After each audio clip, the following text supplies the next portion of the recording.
ఖమ్మం జిల్లాలో BRS party ప్రతిష్ట మసకబారుతోంది. జిల్లాకు చెందిన అగ్ర నాయకుల ఓటమితో పాటు ద్వితీయ శ్రేణి నాయకులు క్యాడర్ మొత్తం డోలాయమానంలో మునిగింది.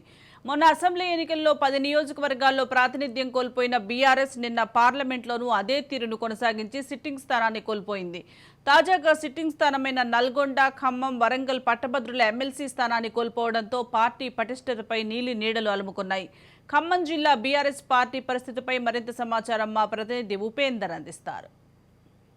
ఖమ్మం జిల్లాలో బీఆర్ఎస్ పార్టీ రోజు రోజుకు మసకబారుతుందని చెప్పుకోవచ్చు. ఇప్పటికే ఏదైతే గతంలో జరిగినటువంటి అసెంబ్లీ ఎన్నికల్లో 10 నియోజకవర్గాల్లో 10 స్థానాల్లో మాత్రం అటు ప్రభావాన్ని అయితే కోల్పోయిన పరిస్థితి కనిపిస్తుంది. ఇక మొన్న జరిగినటువంటి ఏదైతే పార్లమెంట్ ఎన్నికల్లో కూడా సిట్టింగ్ స్థానాన్ని అయితే కోల్పోయింది బీఆర్ఎస్. అదేవిధంగా ఇటీవల జరిగినటువంటి ఏదైతే పట్టభద్రుల ఎమ్మెల్సీ ఎన్నికల్లో కూడా ఆ స్థానాన్ని కోల్పోతూ అటు బీఆర్ఎస్ పార్టీ అయితే కనుమరుగవుతున్న పరిస్థితి జిల్లాలో కనిపిస్తుంది. ప్రధానంగా ఇప్పటికే బీఆర్ఎస్ పార్టీకి సంబంధించినటువంటి ముఖ్య నేతలంతా కూడా పార్టీని బలోపేతం చేసేందుకు ఎంతో కృషి చేసినప్పటికీ కనీసం ఇక్కడ మాత్రం పట్టును కోల్పోయే పరిస్థితి కనిపిస్తుంది. గతంలో జరిగినటువంటి 2014, 18 అదేవిధంగా మొన్న జరిగినటువంటి అసెంబ్లీ ఎన్నికల్లో కూడా ఒకే ఒక స్థానాన్ని గెలిచి అటు బీఆర్ఎస్ పార్టీ మాత్రం తన పతనాన్ని అయితే చూస్తున్న పరిస్థితి కనిపిస్తుంది. ఏదైతే బీఆర్ఎస్ పార్టీకి సంబంధించినటువంటి గతంలో 2018కి కావచ్చు, అదేవిధంగా 16లో, అదేవిధంగా 10లో కావచ్చు, ఇదే విధంగా బీఆర్ఎస్ పార్టీ తన ప్రస్థానాన్ని కొనసాగించింది. తెలంగాణ ఆవిర్భవించిన తర్వాత కేసీఆర్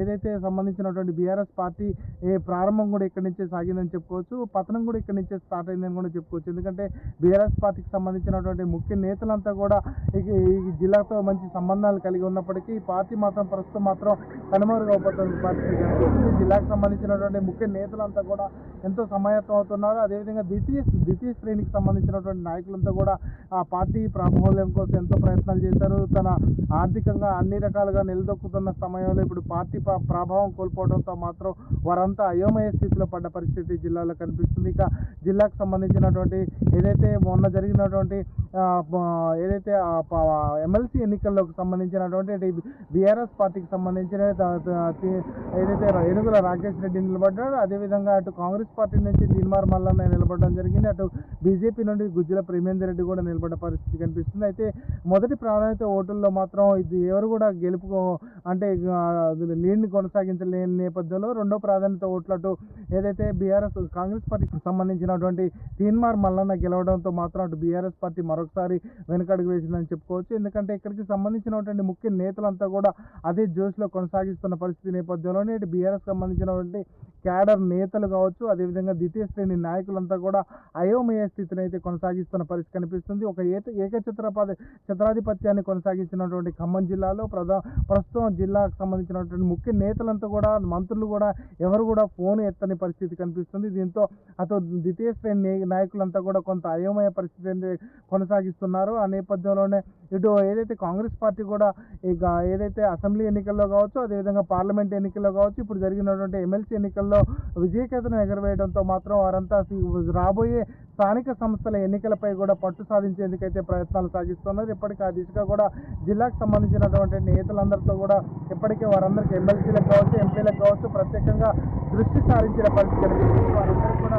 ప్రత్యేకంగా టికెట్లు ఏదైతే గెలిపే లక్ష్యంగా కూడా ఇప్పటికే వాళ్ళకి టాస్క్ కూడా అప్పచెప్పిన పరిస్థితి కనిపిస్తుంది. వారంతా కూడా ప్రధానంగా జిల్లాకు సంబంధించినటువంటి నేతలతో కూడా వారంతా ప్రయత్నాలు సాగిస్తున్న నేపథ్యంలోనే జిల్లాకు సంబంధించినటువంటి ముఖ్య నేతలంతా కూడా కొంత అయోమయ పరిస్థితులను కొనసాగిస్తున్నారు. ఇక కాంగ్రెస్ పార్టీ తన ప్రభావాన్ని కొనసాగించేందుకైతే ప్రయత్నాలు అయితే సాగిస్తున్నాయి. అనేది ముఖ్యంగా చూసుకుంటే ఇప్పటికే జిల్లాకు సంబంధించినటువంటి కాంగ్రెస్ నేతలంతగా, అదేవిధంగా జిల్లాకు సంబంధించినటువంటి ముగ్గురు మంత్రులు కూడా ఏదైతే బట్టి విక్రమార్క కావచ్చు, అదేవిధంగా పొంగులేటి శ్రీనివాసరెడ్డి, తుమ్మల నాగేశ్వరరావు ఈ ముగ్గురు మంత్రులు కూడా ప్రత్యేకంగా దృష్టి సారించారు. స్థానిక సంస్థల్లో ఖచ్చితంగా విజయకేతనం ఎగరవేయాలని చెప్పేసి అయితే భావిస్తున్నారు. ఆ నేపథ్యంలోనే ఇప్పటికే ఏదైతే స్థానిక సంస్థకు సంబంధించినటువంటి ప్రతి బాధ్యతను కూడా వారైతే తీసుకుంటున్నారు. ఇప్పటికే పార్టీ ప్రాధాన్యత కూడా పెరిగే క్రమంగా కూడా వారైతే పార్టీ బలిష్టత కోసం అయితే ప్రయత్నాలు అయితే సాగిస్తున్నారు. ఆ నేపథ్యంలోనే జిల్లాకు సంబంధించినటువంటి ముఖ్య నేతలంతా కూడా సమావేశం అవుతున్న పరిస్థితి కనిపిస్తుంది. ఇక ఇటు బీఆర్ఎస్ పార్టీకి సంబంధించుకుంటే బీఆర్ఎస్ పార్టీ ఖమ్మం జిల్లాకు సంబంధించినటువంటి ఏదైతే ఎంపీగా ఉన్నటువంటి ఎమ్మెల్సీ వద్దిరాజు రవిచంద్ర, అదేవిధంగా ఎమ్మెల్సీగా ఉన్నటువంటి జిల్లా అధ్యక్షుడు తాత మధు కూడా పార్టీని బలోపేతం చేసి చేసేందుకు నాయకుల మధ్య ఉన్నటువంటి సమన్వయాన్ని చేస్తూ ముందుకైతే సాగుతున్నప్పటికీ వారి ప్రయత్నాలు మాత్రం కొంత ఆటంకంగా ఏర్పడుతున్న పరిస్థితి కనిపిస్తుంది. బీఆర్ఎస్ ప్రస్థానం కొంత అయోమయ పరిస్థితి కొనసాగుతున్న పరిస్థితి కనిపిస్తుంది. జిల్లాలో అటు బీఆర్ఎస్ పార్టీకి సంబంధించినటువంటి ముఖ్య నేతలంతా కూడా బయటకు వచ్చే పరిస్థితి లేదు. ఈ నేపథ్యంలోనే జిల్లాలో బీఆర్ఎస్ పార్టీ కనుమరుగవుతుందా అనే నేపథ్యంలోనైతే జిల్లా ప్రజలైతే భావిస్తున్నారు. ఆ పార్టీకి సంబంధించినటువంటి ముఖ్య నేతలంతా కూడా కొంత అయోమయ స్థితిని అయితే కొనసాగిస్తున్న పరిస్థితి అయితే జిల్లాలో కనిపిస్తుంది. ఇది ఇక్కడ తాజా పరిస్థితి.